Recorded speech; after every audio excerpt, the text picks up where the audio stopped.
পারে সে বিষয়ে কিছু কথা বলেছেন।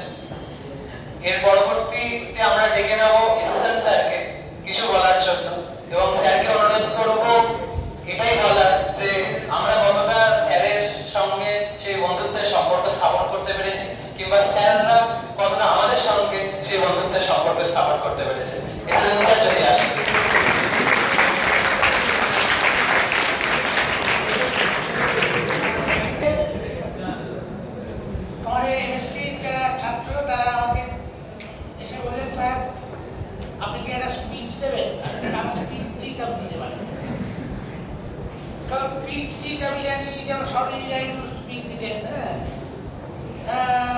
বড় বড় দেশ নেতারা একটা স্পিচ দিয়ে থাকে, আমার সেই অত জ্ঞান নেই, অত যোগ্যতাও নেই। তখন স্যার আপনি কিছুই বলবেন, আমি বলবো না, দু জায়গাটা বলতে পারি, যেটা ক্লাসে মাঝে মাঝে আলোচনা হয়, সে দু জায়গাটা বলতে পারি, কিন্তু তা দিয়ে একটা স্পিচ হবে না। তা তখন তোমাদের অনেকেরই দাদা আর কি, তারপর সহপাঠী, তারা বললেন না স্যার তাহলে দু চার করাই আপনি সেই শর্তে এখানে আসতে রাখবে। প্রথম কথা আমাদের ওই যেটা বললাম যে কথাগুলো আমি ক্লাসেই কিছুটা বলার চেষ্টা করছি, সেটাকেই তার মধ্যে তোমাদের সামনে আরেকটু মনে করিয়ে দিলে। দেখো তোমরা বিজ্ঞান পড়তে এসেছো, বিজ্ঞান পড়া মানে কিন্তু বিজ্ঞান প্রথমত যে কোনো জিনিসকে সন্দেহ করা এবং যাচাই করা এবং তাকে যুক্তি দিয়ে বিশ্লেষণ করে তবে তার থেকে যেটুকু গ্রহণ করা সেটুকু গ্রহণ করে, যেটুকু বর্জন করা সেটুকু বর্জন করে। বিজ্ঞান কিন্তু কারোর কথায় চলে না। মানে আমি যদি বলি যে আমরা এখন যেভাবে আমরা পড়ি, তাতে আমাদের যখন আমরা স্কুলে পড়ি তখন আমাদের কাছে টলেমি একজন ভিআই। টলেমি কেন? টলেমি লোকটা আমাদের সব বুঝিয়ে দিয়েছিল যে পৃথিবীটা সবার সেন্টারে আছে এবং তাকে ঘিরে সবাই করছে। ফলে অনেক পরে আমাদের যারা লোকজন আমরা জানি, আমাদের কোপার্নিকাস থিওরিটিক্যালি অর্থাৎ তাত্ত্বিকভাবে এবং পরবর্তীকালে গ্যালিলিও পর্যবেক্ষণের মাধ্যমে সেটা বহুদিন প্রমাণ করেছে।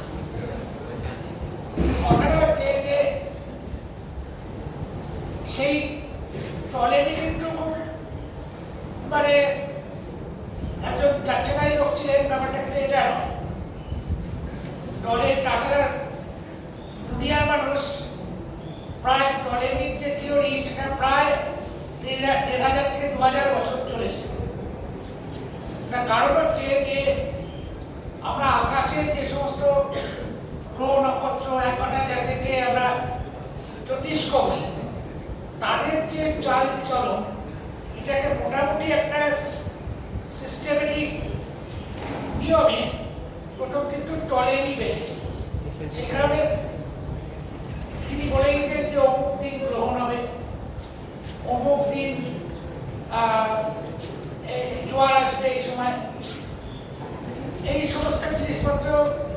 এবং তোমরা বুঝতে পারছো গ্রিসে ইজিপ্টে সেই সময় এইসব জিনিস খুবই দরকারি ছিল, মানে মানুষের অস্তিত্বের সঙ্গে ওই দিন কালে বার আসাটা নির্বাচিত। এবার সেইগুলো টলেমি কিন্তু প্রথম বলে দিয়েছিলেন, ফলে টলেমিকে সবাই কিন্তু সেই সময়কার সেরা বিজ্ঞানী আজকের ভাষায় বলতে গেলে সেইভাবে প্রায় মেনেছিল, যদিও সেই সময় বিজ্ঞান কথাটা সম্ভবত কেউ বলে, তিনি একজন মহাজ্ঞানী এইভাবে চোখে দেখেন। মুশকিল হলো যে বিজ্ঞান কোনো থেমে থাকে না। সেই টলেমিকে কিন্তু যারা বলে যে টলেমি মহাজ্ঞানী, তাই কি করেছেন, তাই যা বলেছেন তাই ঠিক। ফলে তারকে যদি সন্দেহ প্রকাশ করে তাহলে তার চূড়ান্ত শাস্তি হয়। ফলে তার 1000 বছরেরও পরে যখন গ্যালিলিও সেটা অবজারভেশনই দেখালেন পর্যবেক্ষণের মাধ্যমে, যারা সেই সময় সমাজকর্তা তারা বলে না না টলেমির বিরুদ্ধে বলছো, ও কি সব দেখেছো টেলিস্কোপের, তোমার চোখ খারাপ ছিল আমি ফলে ওগুলো কোনো মানে হয় না, ওগুলো ভুলে তিনি যখন ভুলতে গেলেন না তখন তাকে বিছানায় নামে ভয়ঙ্কর অত্যাচার করে তাকে পুরো মানে প্রায় অন্ধ এই অবস্থায় তাকে ছেড়ে দিয়েছে। সেটা সমস্যা হয়ে যাচ্ছে যে বিজ্ঞান, আমি এতগুলো কথা বলছি কারণ এই গ্যালিলিওর কথায় বা টলেমির কথায় কিন্তু বিজ্ঞান চলে। গ্যালিলিও ওই অত্যাচারে মুখে এটা শোনা যায়, তিনি বলেছিলেন যে না না না তাহলে আমি ভুলই বলেছি, তাকে মুখে কেউ যখন এ করছে তাহলে পৃথিবী সবার কিন্তু গ্যালিলিও যদি সেই অত্যাচারের মুখে সে কথা বলেও থাকে তা দিয়ে কিন্তু পৃথিবী সেন্টারে এসে গেল এবং সেটা অচিরেই নানাভাবে প্রমাণ। কাজে আমি এই কথাটা এই জন্য বলছি যে অমুকে মহাজ্ঞানী তমুকে মহাজ্ঞানী তাই তাকে প্রশ্ন করা যায়, এটা কিন্তু বিজ্ঞানের অগ্রগতির মধ্যে বাধা, এটা কিন্তু কখনোই অগ্রগতিকে তাকে সুবিধা করে। মানে আমরা যদি বিজ্ঞান করতে চাই আমাকে কিন্তু যত মহাজ্ঞানী হোক, যত মহাজ্ঞানীর কথাই হোক না কেন তাকে কিন্তু প্রশ্ন করতে হবে। এবার আমাদের নিউটনের সূত্রটাকে কিন্তু প্রশ্ন করেই আমাদের শিখতে হবে। এবং আমি যেটা যে জন্য এতগুলো কথা বললাম, কারণ এখানেও আমি দেখলাম যে অনেকেই বলছে গুরু গুরু এসব বলছে, মানে আমি গুরু কি অর্থ বলছি আমি জানি না, তবে এইটুকু আমি আমার বিশ্বাস যে গুরুবাদের সঙ্গে বিজ্ঞানের একটা মৌলিক বিরোধ আছে। গুরু অর্থাৎ চূড়ান্ত যে মহাজ্ঞানী, এই চিন্তা কিন্তু বিজ্ঞানের বাধা, বিজ্ঞানের ঠিক উল্টো। যেমন আমাকে কিন্তু পুরো জিনিসটাকে আমি তোমরা যেমন আমার এই দেশে আমরা অনেক সময় এই ধারণার বশবর্তী হয় নানা কারণ যে অমুকে বড় তার থেকে বড় বলে তার কথাই একেবারে চূড়ান্তভাবে সিদ্ধান্ত। এভাবে কিন্তু আমরা এই দেশের মাটিতেই আমি একজন বিজ্ঞান ছাত্রের নাম করতে চাই যিনি কিন্তু সেই সময় এবং আজও সর্বশ্রেষ্ঠ বিজ্ঞান কর্মী বা বিজ্ঞানী, তার নাম অ্যালবার্ট আইনস্টাইন। তাকে কিন্তু চিঠি লিখে জানিয়েছিলেন যে আপনি অমুক বিষয় ব্ল্যাকবডি রেডিয়েশনের ব্যাপারে যে ব্যাখ্যাটি দিয়েছেন সেটা স্যাটিসফ্যাক্টরি যথেষ্ট সন্তোষজনক। ফলে আমি এই ব্যাপারে কিছু একটা ব্যাখ্যা দেওয়ার চেষ্টা করেছি যেটা হয়তো আরো যুক্তিগ্রাহ্য হতে পারে, আপনি একটু দেখবেন এবং যদি এটা যথেষ্ট যুক্তিগ্রাহ্য বলে মনে হয় তাহলে আপনি তো সেই সময় একটা কথা বলে গেলে সেই সময় জ্ঞান বিজ্ঞান চর্চার কেন্দ্র ছিল জার্মানি এবং যা আইনস্টাইন নিজেও জার্মান ছিলেন। সেই সময় কোনো বৈজ্ঞানিক তথ্য যদি সারা পৃথিবীতে জানা যেত তাহলে মূলত জার্মান যে পত্রিকায় বিজ্ঞান পত্রিকায় প্রকাশটা সেটা একটা মানদণ্ড ছিল। তার তিনি লিখেছিলেন যে আপনি এটাকে যুক্তিগ্রাহ্য মনে করেন তাহলে আমি এই যথেষ্ট জার্মান জানি না এটাকে জার্মানে অনুবাদ করার মতো, ফলে আপনি যদি পারেন তাহলে এটাকে জার্মানে অনুবাদ করেন। অ্যালবার্ট আইনস্টাইনকে এটা লিখছেন এবং অ্যালবার্ট আইনস্টাইনের সঙ্গে যিনি লিখছেন তার কোনো ব্যক্তিগত পরিচয় ছিল। অ্যালবার্ট আইনস্টাইন চিঠিতেই লিখছেন আপনি হয়তো আমাকে চিনবেন না, কিন্তু আমরা এখানে যারা বিজ্ঞান চর্চা করি হয়তো সারা পৃথিবীর মতো আপনাকেই আমরা আমাদের শিক্ষক বলে মনে। সেই চোরের জায়গাটাকেই আপনাকে এই প্রত্যাখ্যান করছে। সেই চিঠিটা আজ থেকে 100 বছর আগে একজন বাঙালি লিখেছে এবং সেই জায়গা থেকে এই বছরটা হচ্ছে সেই স্ট্যাটিস্টিক্সের 100 বছর। আমরা হয়তো অনেকে খেয়াল করেছি, অনেকে খেয়াল করেছি। তা আমার বক্তব্য হচ্ছে তিনি শিক্ষক বলে মনে করছেন, নিজেই লিখছেন, কিন্তু তিনি যা লিখছেন সারা পৃথিবী যাকে সবচেয়ে বিখ্যাত, সবচেয়ে প্রভাবশালী বিজ্ঞানী হিসেবে মনে করছেন, তাকে কিন্তু শিক্ষক হিসেবে মনে করেও তিনি কিন্তু তাতে লিখছেন যে আপনি যেটা ব্যাখ্যা দিয়েছেন সেটা সন্তোষজনক বলে আমার মনে হচ্ছে। তো আমি একটা তার বিকল্প ব্যাখ্যা দিচ্ছি। আপনি যদি যুক্তিগ্রাহ্য মনে করেন তাহলে এটা প্রদান করে দেবেন। এবং ইতিহাস যেটা বলে যে অ্যালবার্ট আইনস্টাইনরা পড়েই তিনি প্রচন্ড উৎসাহিত হয়ে যেটা দেখেছেন যে এটা অনেক বেশি যুক্তিগ্রাহ্য, এবং তিনি নিজে ওটা জার্মানে অনুবাদ করে নিজের নাম দেননি, সত্যেন বোসের নামে সেটা চালাচ্ছে। তা আমি কথাটা এই জন্য বলছি যে বিজ্ঞান কিন্তু এভাবে চলে, এবং আমরা কিন্তু বা ক্লাসে আমরা যখন যাই আমরা কিন্তু এই বিচার পদ্ধতি, এই সমালোচনামূলক দৃষ্টিভঙ্গি, এই পদ্ধতিটাকে তোমরা যাতে দিয়ে এগোতে পারো সে কারণে সেইটার দিকে তোমাদের উদ্বুদ্ধ করার চেষ্টা করি। এখানে অনেকে বললেন যে অনেক কেউ বলেছে যে অনেক ইনফরমেশন এবং অনেক নলেজ, অনেক নলেজ যেমন আমি অন্তত আমার অনেক অধিক নলেজ নেই, আমার ইনফরমেশনের ভান্ডারও খুব সীমিত, এবং আমি মূলত ইনফরমেশন দেওয়ার জন্য কাছে যাই না। আমি কিন্তু ইনফরমেশনটা কিভাবে স্ট্রাকচার, কিভাবে অর্গানাইজ করা যায়, কিভাবে সংগঠিত করা যেতে পারে ইনফরমেশন, তার রাস্তাটা দেখানোর চেষ্টা করি। এবং সেই পদ্ধতি যদি আমরা অনুসরণ করি তাহলে নতুন জ্ঞান, নতুন জায়গায়, নতুন পরিসরে তার যে অজানা জিনিসকে কীভাবে আমরা সেটাকে আমাদের জ্ঞানের সীমানার মধ্যে নিয়ে আসতে পারি সেই পথটা দেখানোর চেষ্টা করি। আমি এটা বিজ্ঞান এমন একটা জিনিস, সেটা কিন্তু কেবলমাত্র আমাদের ন্যাচারাল সায়েন্স বা আমাদের যে প্রাকৃতিক বিজ্ঞান তাদের সীমাবদ্ধ না। আমার এক পাশাপাশি বলেছিলেন যে বিজ্ঞান হচ্ছে একটা ওয়ে অফ লাইফ। তুমি সর্বক্ষেত্রে, তুমি সমাজের আর পাঁচটা বিষয়, যেটা এর আগেও আমরা বলেছেন যে তোমার কিন্তু ওই একই সমালোচনামূলক দৃষ্টিভঙ্গি, একই এভিডেন্স ভিত্তিক, একই যাচাইয়ের পদ্ধতি, যাচাই করার মানসিকতা, এইটা কিন্তু আমরা সমাজে আর পাঁচটা বিষয়ে একই ভাবে আমরা এমন কথা ভাবি যে অমুক জায়গায় আমি বিজ্ঞান মানি, অমুক জায়গায় মানি না, এই কথাটা কোনো মানে আমার মানসিকতা দেখো বৈজ্ঞানিক, সেটা সবচেয়ে বড় কথা। আমি এটা আরো এই জন্য বলছি যে আমার অনেকটা টাইম নিয়ে নিয়েছে, বলছি যে সমাজে অনেক বিষয়, ধরো তোমরা দেখলাম এই একটা কথা মজা করে লিখেছ যে পিএন স্যার বলেছে ওইসব আবার কি ইউটিউব ওগুলো চাপ। আসলে কথাটা হচ্ছে ইউটিউবে আমি প্রচুর ইনফরমেশন পাই, আমি ইউটিউব করে ওটা ইন্টারনেটেই প্রচুর ইনফরমেশন পাই, কিন্তু সেগুলো কোনটা গ্রহণ করবো না কোনটা গ্রহণ করবো না সেটা কোনভাবে যাচাই করবো, সেই যাচাইয়ের পদ্ধতিটা আমাকে শিখতে হবে। আমাকে একটু অমুকে বলছে তাই আমি নেব, অমুকে বলছে তাই আমি নেব না, এই কথার কোনো অর্থ হয়। আমি এখানে কেউ একজন বললো যে সামাজিক ব্যাপারে যে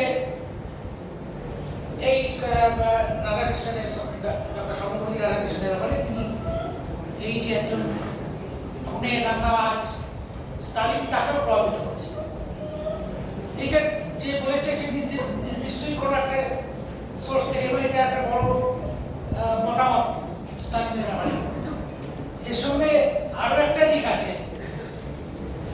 যে এই যে আমরা অনেকেই বিজ্ঞান বিরোধী, অন্ধ তো জোর করে চাপানো, এর যেটা ঐতিহাসিকভাবে যে সূত্র, যেটাকে একসময় প্রভাবশালী হয়েছিল, সেই ফ্যাসিজম, যেটা দ্বিতীয় বিশ্বযুদ্ধ যে প্রশ্নে হয়েছিল, সেই ফ্যাসিজমে কিন্তু সারা ইউরোপ যখন তার মতামত হয়ে গেছিল, তখন কিন্তু সেই যুদ্ধে ফ্যাসিজমের যে পরাজয়ের সূচনা, সেটা কিন্তু সেই পরাজয়ের সূচনার যে যুদ্ধ, তাতে কিন্তু নেতৃত্ব দিয়েছিলেন আমার এই স্থান। তারপরে এই যে বিভিন্ন মানুষ হত্যা, নানা রকম গণহত্যা, নানা কিছু, এইগুলো এই অভিযোগগুলো সম্পূর্ণ মিথ্যা হয়ে গেল, তাদের দরকার নিয়ে আমি যেরকম কথা বলছি না। কথাটা হচ্ছে যে আমি যখন বৈজ্ঞানিকভাবে দেখবো তখন কিন্তু একটা বস্তু তার সমস্ত দিকগুলোকেই আমাকে বিচার করতে হবে, তার মধ্যে কোনটা আমার পক্ষে আছে কোনটা বিপক্ষে আছে সেটা কিন্তু দেখতে হবে। আমি এই তালিকার মোটামুটি আসলাম কারণ আমরা এই গত কয়েকদিন ধরে কলকাতায় বিশাল বিশাল মিছিল দেখছি। 50-এর দশকে যখন স্টালিন মারা যায় তখন কলকাতায় যত বড় মিছিল হয়েছিল, মানুষ ঢল নেমেছিল, এটা আমারও জন্মের আগে, এবং সেই ঢল কিন্তু সেই সময়কার অত বড় মিছিল কিন্তু কলকাতার তার আগে খুব কম দেখেছি।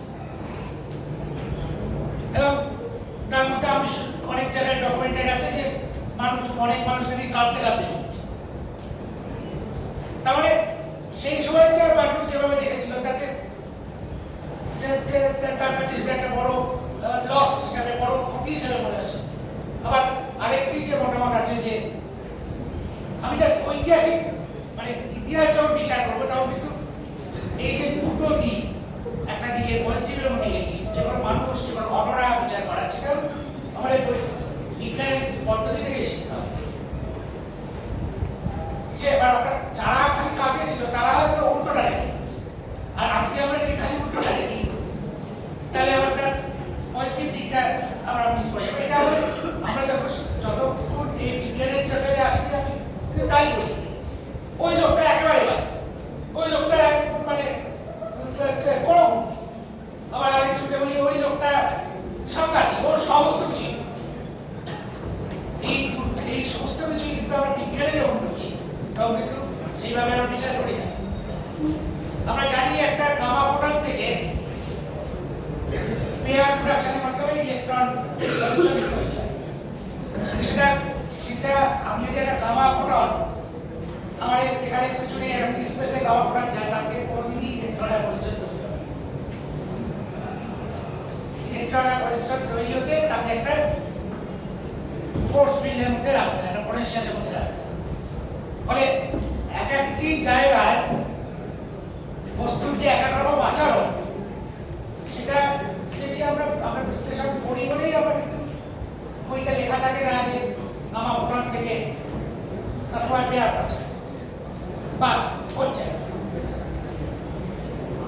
মানে ফলে আমি কিন্তু প্রত্যেকটি যে এভিডেন্স কি বিচার, আমি কথাটা আরো ডক্টর সর্বপল্লী জানা গেছে, তাকে আমরা কেন বলি, তিনি নিজেই বলেছিলেন তার জন্মদিন পালন করতে, যে